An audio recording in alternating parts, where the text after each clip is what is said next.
Welcome back. Long Island, of course, boasting some of the most prestigious and renowned scientific research labs anywhere, includes educational institutions and state medical facilities, Cold Spring Harbor, Brookhaven Labs, Stony Brook, and Hofstra Universities, just to name a few.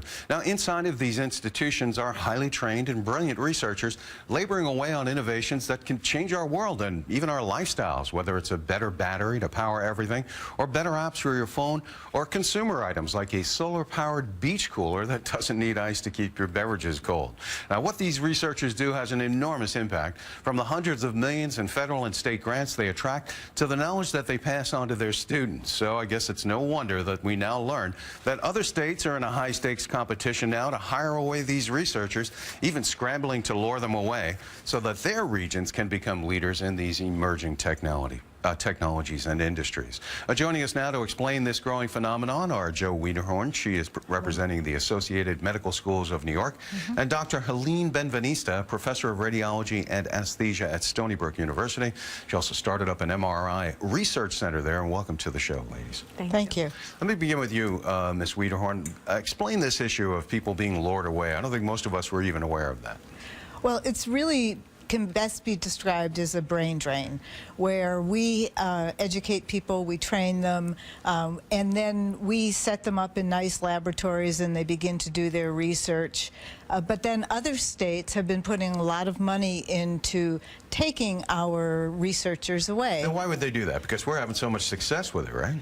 Well, we are having quite a bit of success with it, but they're doing it because their state legislatures have put money into their budgets in order to bring these researchers to their states, because it's an economic driver as well as a healthcare driver. You mean they're pumping big money in to go and call people like Dr. Benveniste and say, hey, why don't you come to Texas? Exactly. Texas has lured over 13 or 14 researchers from New York State over the past 3 or 4 years, and they lure them with big packages, $10 million packages. We're not doing this? We're New York State, no? No, we're not doing this, unfortunately. How is that? Well, we've made the governor has made other choices in terms of where he wants to put money for biomedical research or for technology. Well, he has handed out some big grants. Hundreds of millions in grants have been handed out, and some of that money has gone to places like Stony Brook and Cold Spring Harbor. Yes, but what we're saying is that in order for that money to really be effective, what we need here in the state are those basic scientists. We need the people who do the original discoveries, so that from those discoveries we can then make startup companies, venture capitalists come in, and then new therapeutics come on board. And we're seeing some of the lab work here, and even Dr. Benveniste, I know you're featured in here. We see you working away in the lab. Tell us about the work you've done in the MRI field since you came to New York. I know you've been doing stuff on cancer treatment, Alzheimer's, sleep therapy.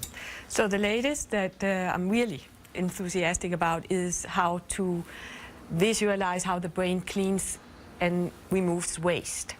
So this waste from the brain. Waste and from the brain. And that affects our health somehow? Absolutely. I would imagine it would. That would be the ultimate, you know, that you can imagine that we are producing substances that ultimately create Alzheimer's disease. So we need those substances to be removed. Well, we're all worried about people who suffer with that ailment and that disease, and if there were breakthroughs in that, we would absolutely love it. And that's what you're working on there. You know, I'm curious, though. How did we get you? Did we lure you away from somewhere? Yes, I was at Duke, and I had this passion for imaging and translational, you know, from the animal to the human. And we got an opportunity here, and I wouldn't have been able to set up what I did without this New York State development program. So, Ms. Wiederhorn, yes. The other states would say, hey, you grabbed her. I mean, this is the game, right? There's a game going on. This is the game. And, you know, actually, Dr. Benveniste was one of the first people in our attempt to poach people from other states. We got her from Duke. The state, between the years of 2002 and 2008, put $38 million into just this very thing, bringing in star researchers who are innovative in what it is that they do. And now? And they have had a return of $251 million. And I'm not talking about an economic return, which is something completely different. That's a 7-to-1 return economically. So that's even bigger. But we're not putting that kind of money into the budget anymore? No, we're not putting what are we putting in there now? Well, right now we're at the end of an 11-year, $600 million project for stem cell research. And then we're also have this year they put $8 million into spinal cord research. So there is a little bit. The governor also put in $650,000 for us to start up this program again, and we're grateful for that. But we're way looking less for than 50 the million. 40 million Yeah. you were talking about. Yeah. Are we actually losing researchers like Dr. Benveniste? We are losing researchers. As I mentioned, we lost 13 of them to Texas. We've lost researchers. Here's a very good example. We were losing researchers to California when they started their big $3 billion thing. When we started our stem cell program, we stopped losing researchers. And some other states are jumping into this game. Dr. Benveniste, anybody trying to take you away right now? Well, I've had some offers. But apparently you like New York because you're sitting here today talking about this issue. Stony Brook has stepped up to the plate, the university, and allowed us to continue.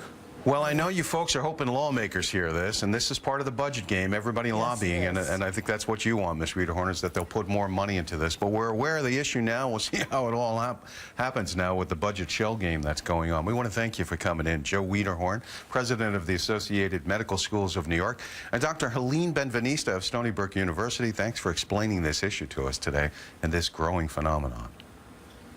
But first, would you go to a forest in Times Square? The unexpected proposal for one of the busiest places in the country, that's coming up next.